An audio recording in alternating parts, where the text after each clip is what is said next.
Just listen to every word. There is a strange kind of exhaustion that sleep doesn't fix. You wake up tired. You scroll before your feet touch the floor. You open one app. And somehow, before the day has even started, your mind already feels crowded. Not with important thoughts, not with meaningful problems, just noise. Tiny fragments of information, a headline, a notification, a video, a message, a recommendation, a controversy, a trend. Thousands of disconnected pieces competing for space inside your head. And then something strange happens. You sit down to work, or study, or read, or build something important, and your brain refuses. 5 minutes pass, then 10, then 20. You check your phone. You open another tab. You tell yourself you'll start in a minute, but the minute never comes, and eventually a terrifying thought appears. What if I'm losing my ability to focus? Most people think focus is a productivity skill, something you improve with discipline, something successful people simply have more of. But what if the problem isn't your discipline? What if something much bigger is happening? Because millions of people are asking the same question. Why can I spend 3 hours scrolling without effort, but struggle to read 3 pages of a book? Why does a 30-second video feel easy, while a 30-minute task feels impossible? Why does everything demand my attention, yet nothing feels meaningful enough to keep it? And the answer is more disturbing than most people realize, because your attention isn't disappearing. It's being trained every single day by systems that profit when you can't focus. And the scary part is, most people don't even notice it's happening, because the process feels normal. You don't remember the exact moment it started. No one does. It happens slowly, quietly, like a city being rebuilt one brick at a time. One notification, one algorithm, one endless feed, one recommendation after another, until eventually the architecture of your mind began to change. And that's the part nobody talks about.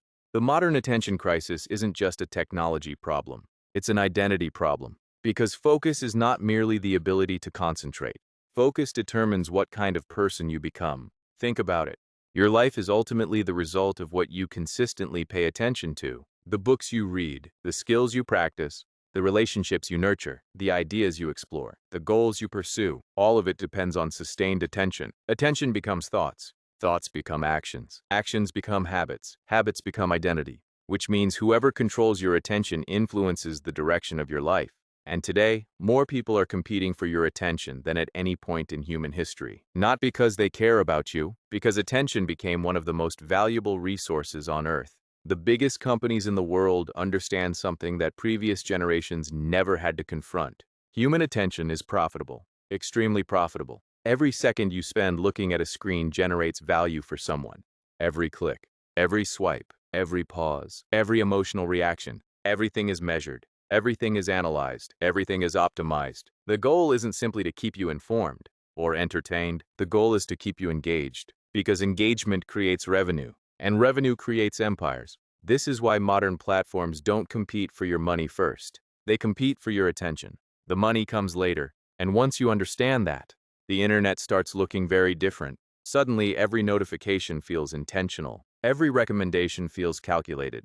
Every endless feed feels engineered. Because it is. Imagine walking into a casino. Now imagine the casino hired thousands of neuroscientists, behavioral psychologists, data scientists, and engineers. Imagine they studied your habits every day. Imagine they knew exactly what made you curious, what made you angry, what made you anxious, what made you stay. Then imagine they redesigned the entire building every few seconds specifically for you.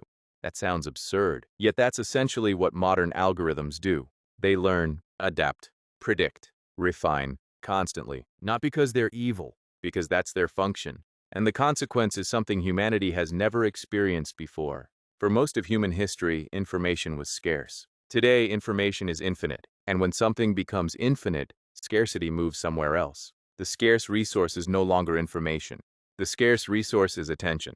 Your attention, and every platform wants a piece of it. But there's another layer to this story, a deeper one. Because the real problem isn't that technology distracts you. The real problem is that distraction now feels better than concentration. Think about that. At one point, boredom was normal. Waiting in line meant waiting. Sitting alone meant thinking. Walking somewhere meant observing the world around you. Now boredom lasts seconds before being interrupted. The moment discomfort appears, a screen appears with it. The moment silence arrives, content fills the gap. The moment loneliness emerges, endless stimulation rushes in to cover it.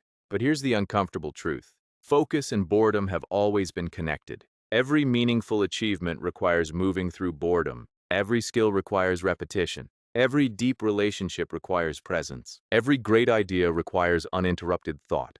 The ability to stay with something long enough for it to become meaningful. Yet modern life teaches the opposite lesson. If something feels slow, leave. If something feels difficult, switch. If something feels uncomfortable, escape. And over time, your brain learns a dangerous association. Stimulation equals relief. Stillness equals discomfort. This is where the crisis truly begins, because eventually your mind stops tolerating the conditions necessary for deep focus. Reading becomes harder.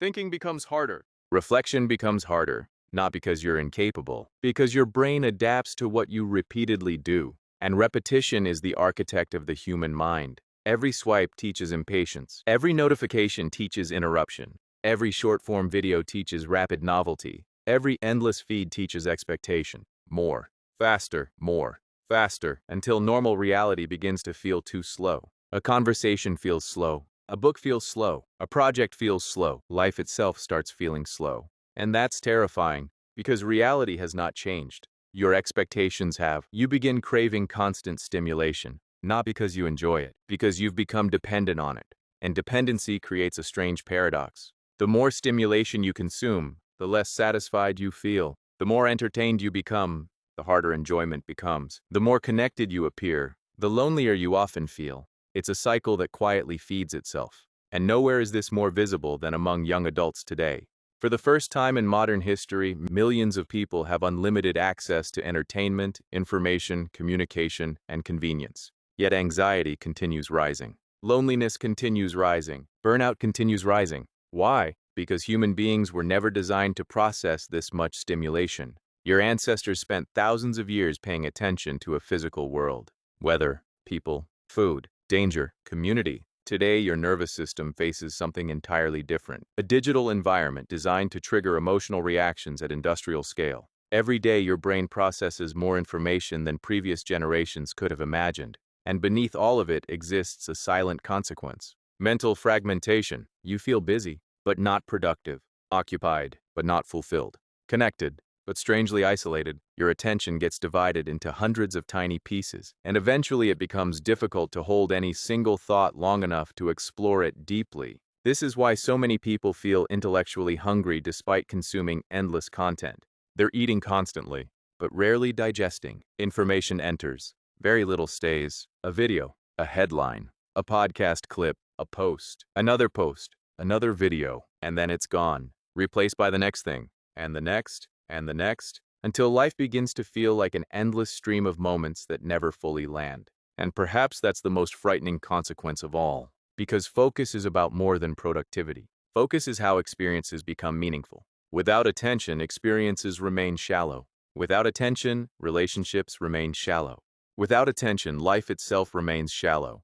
And that's where the modern crisis reveals its deepest truth. Maybe the reason so many people feel lost isn't because they lack purpose. Maybe they haven't been able to pay attention long enough to discover it, because purpose rarely arrives in a notification, meaning rarely appears in a recommendation feed. Identity is rarely found inside endless distraction. Those things emerge slowly, quietly, in moments that require presence. Moments modern life increasingly teaches us to avoid. And yet the solution isn't throwing away your phone, or escaping society, or pretending technology is the enemy. The real challenge is remembering something the modern world desperately wants you to forget. Your attention is your life. Where your attention goes, your future follows. Every day you are becoming something, not through dramatic decisions, but through repeated focus, one thought at a time, 1 hour at a time, 1 day at a time. The question isn't whether something is shaping your mind. Something always is. The question is whether you're choosing what shapes it. Because years from now, you won't remember most of the videos you watched,